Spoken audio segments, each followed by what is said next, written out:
Minerva അക്കാദമിയിൽ 3-ഇയർ degree കോഴ്സുകൾ ആരംഭിച്ചിരിക്കുന്നു.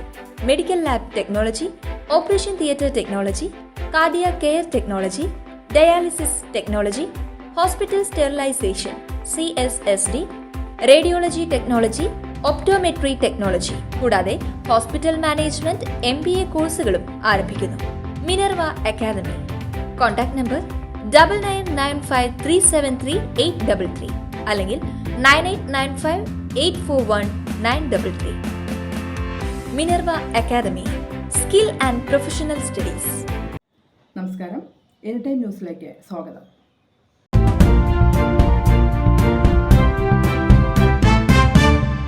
ഗാന്ധിക്കെതിരായ പരാമർശത്തിൽ പ്രധാനമന്ത്രി നരേന്ദ്രമോദിക്കെതിരെ പരാതി. ചലച്ചിത്ര സംവിധായകൻ ലൂയിത് കുമാർ ബർമനാണ് പരാതി നൽകിയത്. മോദിയുടെ പരാമർശം രാജ്യനിന്ദ നിറഞ്ഞതാണെന്ന് പരാതിയിൽ പറയുന്നു. പരാതി പരിശോധിക്കുകയാണെന്ന് ഗുവാഹത്തി പോലീസ് അറിയിച്ചു. സിനിമയിലൂടെയാണ് മഹാത്മാഗാന്ധിയെ ലോകമറിഞ്ഞതെന്ന് മോദി കഴിഞ്ഞ ദിവസം പറഞ്ഞിരുന്നു. വാർത്താ ഏജൻസിയായ ABPക്ക് നൽകിയ അഭിമുഖത്തിലാണ് മോദി ഇക്കാര്യം പറഞ്ഞത്. 1982 റിച്ചാർഡ് ആറ്റൻബറോ ഗാന്ധി എന്ന സിനിമ പുറത്തിറക്കുന്നതുവരെ മഹാത്മാഗാന്ധിയെക്കുറിച്ച് ലോകത്തിന് അധികമൊന്നും അറിയില്ലെന്നായിരുന്നു മോദിയുടെ പരാമർശം. News desk anytime news. കൂടുതൽ വാർത്തകൾക്ക് ഞങ്ങളുടെ ചാനൽ സബ്സ്ക്രൈബ് ചെയ്യുക, ഫേസ്ബുക്ക് ഫോളോ ചെയ്യുക. വാർത്തകൾ വേഗത്തിലറിയാൻ എനിടൈം ന്യൂസ്.